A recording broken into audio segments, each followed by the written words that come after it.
Olá, plugados e plugadas! No programa de hoje, vamos tirar diversas dúvidas sobre um exame preventivo extremamente importante para as mulheres, a mamografia.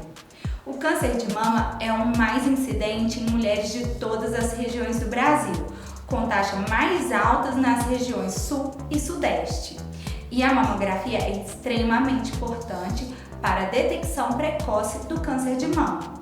Para responder às nossas dúvidas, convidamos o médico, radiologista e especialista em diagnóstico por imagem, o Dr. Henrique Faria.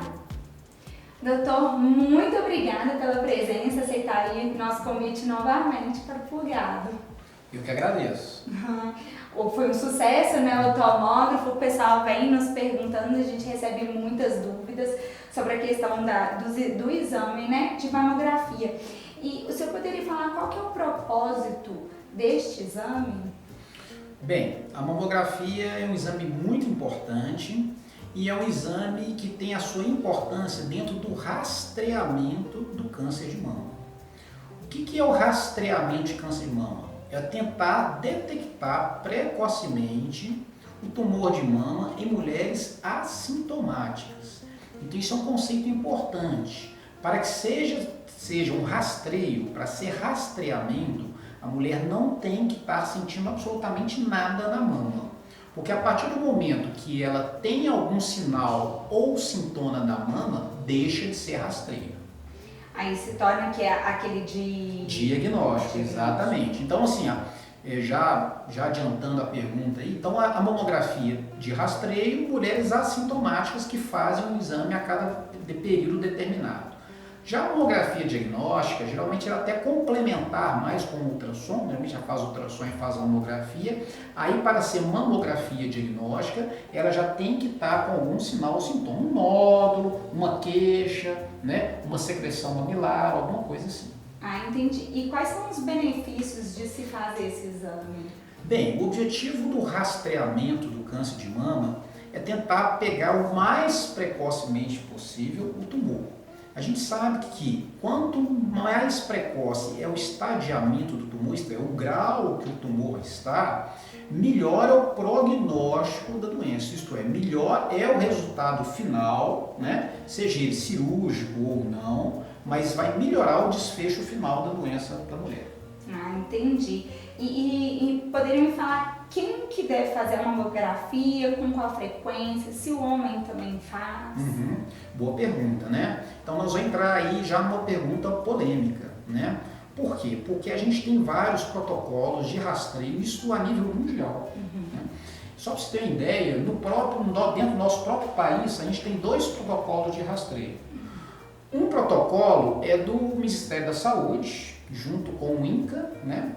Que é um órgão governamental que geralmente norteia essas condutas em oncologia.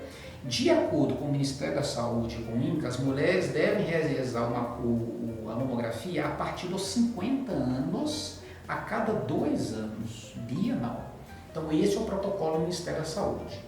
Existe um outro protocolo, que é um protocolo do Colégio Brasileiro de Radiologia, da Federação Brasileira de Ginecologia e Obstetrícia e também da Sociedade de Mastologia, que recomenda o rastreio a partir de 40 anos anualmente. Então, no nosso país, existem 2 protocolos, 40 anual ou a partir de 50 a cada 2 anos. Só para vocês terem uma ideia, nos Estados Unidos, geralmente o rastreio é feito a partir de 45, um meio termo, né? Em países europeus, Inglaterra, na França, é a partir de 50, né? A cada 2 anos, assim como o protocolo do Ministério da Saúde. Então não existe uma conduta engessada em relação a esse rastreio, né? Então isso varia de mulher para mulher, individualmente a conduta. Entendi. E a questão, o médico que ele vai falar assim, ó, eu preciso que você venha fazer esse exame anualmente ou bianualmente. Exatamente, não existe ainda uma conduta bem definida, né? Isso até a nível mundial se realiza a partir de 40 ou a partir de 50. Isso por quê? Porque mulheres entre 40 e 50 anos, ela ainda tem uma densidade mamária muito grande. Então o que acontece? O exame de mamografia, ele é mais sensível, mais específico, isto é, ele tem uma melhor acurácia quanto menor a quantidade de tecido glandular que a mulher tem. Como a mulher geralmente entra em menopausa a partir de 50 anos, entre 40 e 50, a glândula mamária ainda é muito densa e isso diminui a acurácia da mamografia. Então a grande questão no rastreio, né, a grande questão polêmica do rastreio seria entre mulheres entre 40 e 50. Porque nessa faixa etária ainda tem muito tecido mamário e que diminui a acurácia da mamografia. Por isso que tem países, inclusive dentro do nosso, né, de acordo com o Ministério da Saúde, que optam a realizar a partir dos 50. E se eu tiver caso na família? Boa pergunta. Então, geralmente, quando é parente de primeiro grau, por exemplo, se existe uma mulher que a mãe teve um câncer de mama, né, mais precoce, digamos em torno de 45 anos, vou pegar um exemplo, a mãe teve um câncer de mama com 45 anos, aí opta-se por iniciar mais cedo, antes dos 40, 10 anos mais cedo. Então, se a mãe teve tumor com 45, aí você inicia mais precocemente, a partir dos 35. Tá? Então, isso é um fator de risco. Já aproveitando a sua pergunta, né, existem alguns fatores de risco que aumentam a incidência de câncer de mama. Né? O mais famoso deles é a alteração do oncogene BRCA. Né? Existe uma atriz famosa, Angelina Jolie, inclusive, que ela tem essa alteração do oncogene, ela perdeu a mãe muito precocemente, a mãe tinha essa alteração. Quando a mulher tem essa alteração no oncogene, ela aumenta a chance de ter o câncer de mama. Tá? E de ovário também, dependendo. Né? Então, o que acontece? Em mulheres que já sabem que tem essa alteração do oncogênio, por exemplo, PSA, existem outros fatores de risco. Algumas síndromes, né? Existe, por exemplo, mulheres que realizaram radioterapia na região do tórax, e alguns fatores específicos que aumentam essa incidência. Nessas mulheres, inicia-se com 25 anos o rastreio com câncer de mama com ressonância magnética e com 30 anos com a mamografia. Então, por exemplo, se a mulher já sabe que tem uma alteração do oncogênio BRCA, já com 25 anos ela começa a fazer o rastreio com ressonância e com 30 com a mamografia. No caso da atriz, por exemplo, ela optou, né, não é uma conduta bem definida, mas optou-se por fazer a mastectomia bilateral, né, retirar bilateralmente as glândulas, porque aí você elimina essa chance de ter o tumor. E para poder saber, aí faz o exame como? Assim, isso, boa pergunta. Esse exame é um exame genético, né? Então, na verdade, é um teste genético que ele é bastante específico para detectar a alteração no gene. Ah, entendi. Eu queria saber de vocês sobre os homens, assim, se... Homem pode ter câncer de mama? Pode, mas é muito raro câncer de mama em homens, tá? Mas existe uma situação que é uma conduta bem atual, que você pode fazer o rastreio de câncer de mama em homens. Seria no caso a mulher trans, isto é, que nasceu biologicamente homem e que hoje tem a identidade mulher, isto é, uma mulher trans, né? Nesse caso, se ela tem mais de 5 anos de uso hormonal, opte-se por já realizar o rastreio para a mamografia, assim como qualquer outra mulher, tá? Existe a situação contrária, né? Que é o homem trans, isto é, que nasceu biologicamente mulher. Aí, nesse caso, vai depender se ela realizou ou não a cirurgia de mastectomia total. Ah, tá, que se for total... Se for total, aí já não é necessário fazer o rastreio. Agora, se o homem trans, isto é, hoje identidade homem, que nasceu biologicamente mulher, mas que mantém a mama, faça o rastreio normal. Ah, entendi. Tá? Então tem essa questão aí hoje que ainda não existe uma conduta muito bem definida, mas já existem vários trabalhos falando que já inicia-se a fazer esse rastreio no homem, né, homem trans, que já está fazendo uso de hormônio há mais de 5 anos. Ah, entendi. E quais são os preparativos? Eu ia fazer uma pergunta antes, se eles também, no caso, fazem a mamografia no mamógrafo mesmo ou é ultrassom de mamografia, no caso? Tá, olha só. E ainda não existe uma indicação, né?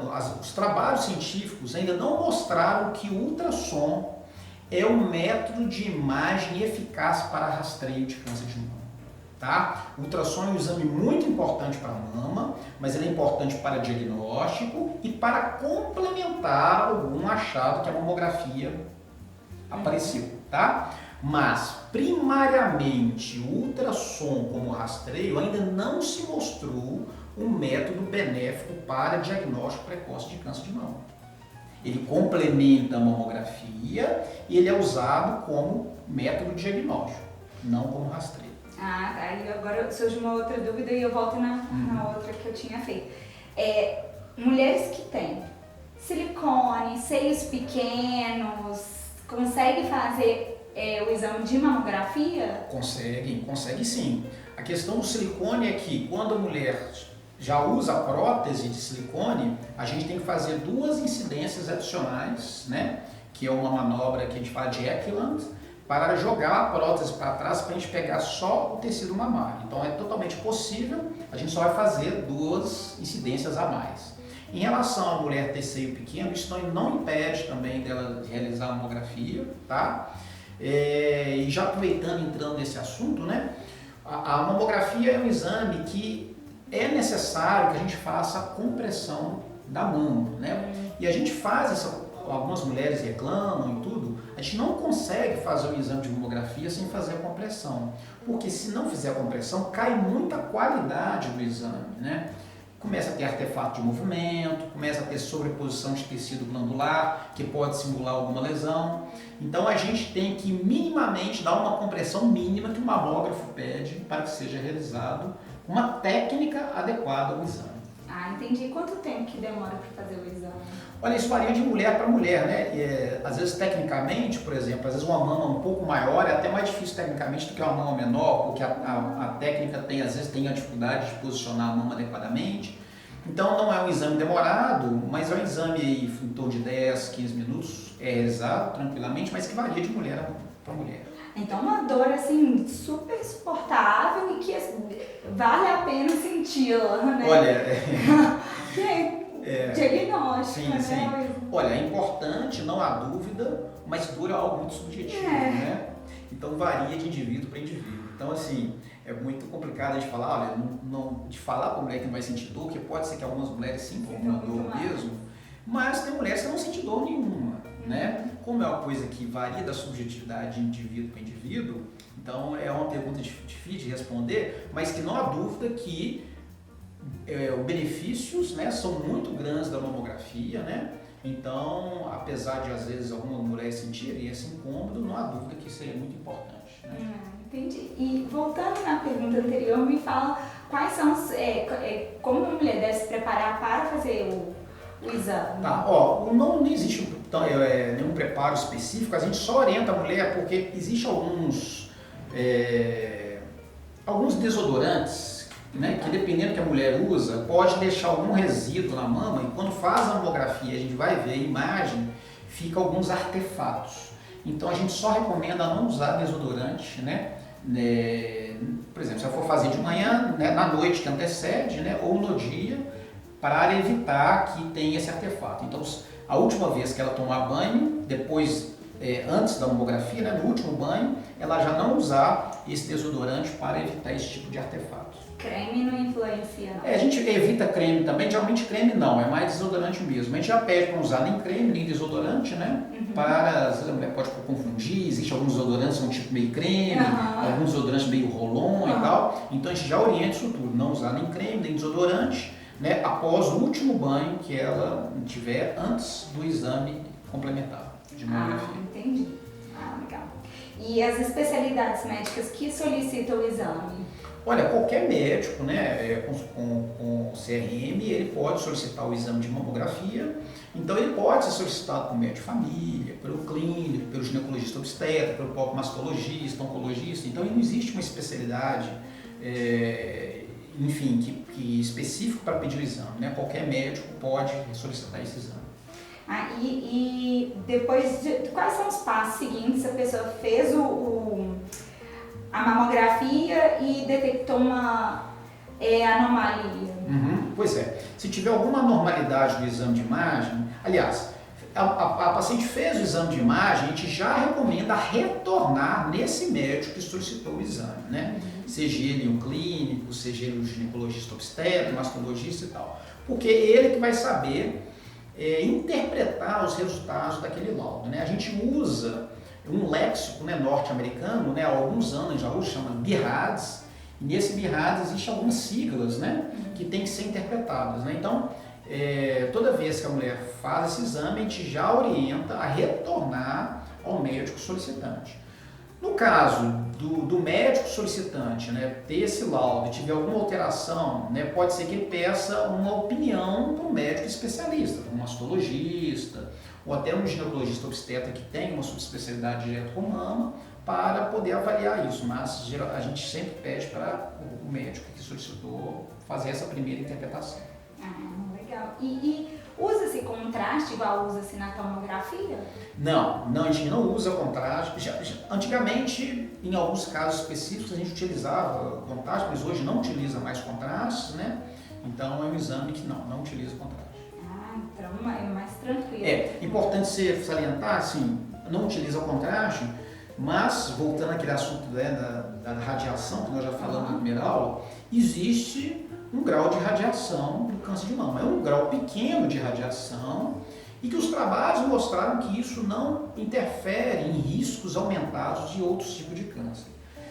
Há um tempo atrás, né, saiu, né, na mídia que a mamografia podia aumentar a incidência de câncer de tireoide, né? Mas nenhum estudo mostrou efetivamente que essa radiação da mamografia, que é uma radiação pequena, baixa, né, e bem específica para a região da mama, possa acarretar aumento de incidência de outros tipos de câncer. Bom saber essa questão também, porque para evitar que fake news, exatamente, né? Exatamente. E durante a gravidez e durante a amamentação, pode-se realizar? Pode, mas o que acontece? Geralmente a gente não realiza mamografia durante a amamentação e durante a gravidez. Por quê? Exatamente para a questão da glândula, né? Durante a gravidez é o período da mulher que ela vai estar com o tecido mamário mais denso, porque vai ter um aumento de produção ali glandular. As glândulas vão estar extremamente hipertrofiadas por causa da lactação, né? Inclusive durante a amamentação também. Então, gravidez e amamentação, geralmente a gente não faz a mamografia, por quê? Porque o exame tem uma acurácia muito menor, né? Muito menor do que geralmente quando a mulher sai desse período de gravidez e lactação, tá? Então, pode acontecer, por exemplo, durante a lactação, a mulher ter alguma alteração da mama, formação de alguma galactocele, alguma coleção, a gente utiliza mais ultrassom. Né? Mais ultrassom, aí seria mais um exame diagnóstico, não de rastreio. Aí, no caso, se o médico aconselhar também, exatamente, se estiver acompanhando ela. Exatamente. Né? E existe alternativa à mamografia para a detecção precoce de câncer de mama? Hoje, igual eu falei, o ultrassom não consegue substituir a mamografia, não existe evidências na literatura que aponte o ultrassom um método de rastreio para câncer de mama. Existe um outro exame que se chama tomossíntese, que é como se fosse uma mamografia 3D. Não existem muitos aparelhos, né, disponíveis assim, no Brasil como um todo, né, até mesmo em capitais. Existem resultados divergentes em relação à melhor acurácia da tomossíntese em relação à mamografia. Alguns estudos acham que sim, outros nem tanto, né? Então, existe sim a tomossíntese, que é como se fosse a mamografia um pouco mais detalhada, uma mamografia 3D, mas ainda com estudos conflitantes, e salientando que o ultrassom não consegue substituir a mamografia no rastreio do câncer de mama. Ótimo reforçar essa informação, né? E quais são os principais sinais de alerta que podem indicar a necessidade de realizar uma mamografia? Olha, geralmente, reforçando que para ser rastreio, A mulher não tem que estar sentindo absolutamente nada. Não pode ter um nódulo, não pode ter uma secreção mabilar e tal. A partir do momento que a mulher tem um sinal, um sintoma, claro, ela tem que procurar o médico vai pedir algum exame, mas ele deixa de ser rastreio, né? Vai ser um exame diagnóstico. E quais são esses sinais e sintomas geralmente de alerta? O mais importante é o nódulo, né? Geralmente quando o paciente palpa na mama algum nódulo, né? Esse é o mais importante, tá? Sinal de alerta. Pode também a secreção mabilar, né? Uma secreção tipo, que fala água de rocha, né? Tipo uma água, né? Não secreção hemorrágica. A secreção hemorrágica não é tão sinal de câncer de mama, mas essa tipo água também pode ser um indicativo de câncer. Mas sem dúvida, entre todos os sinais e os sintomas, realmente a palpação de um nódulo pela mulher é um sinal de alerta, né? E se tem um nódulo palpável, deixa de ser rastreio. Geralmente o ultrassom é o primeiro exame que a gente realiza. O ultrassom é muito importante, sim, como diagnóstico de lesão de mama. Entendi, obrigada. Chegamos ao final do nosso programa, adorei nosso papo aí, foi bem esclarecedor, né? E assim, esperamos motivar a outras mulheres, porque não é só o Outubro Rosa que devemos nos cuidar, a gente tem que se cuidar o ano inteiro. Então, vamos correr atrás, o diagnóstico, quanto mais cedo fizer, né, mais fácil será o tratamento, né, e a chance de cura é muito maior.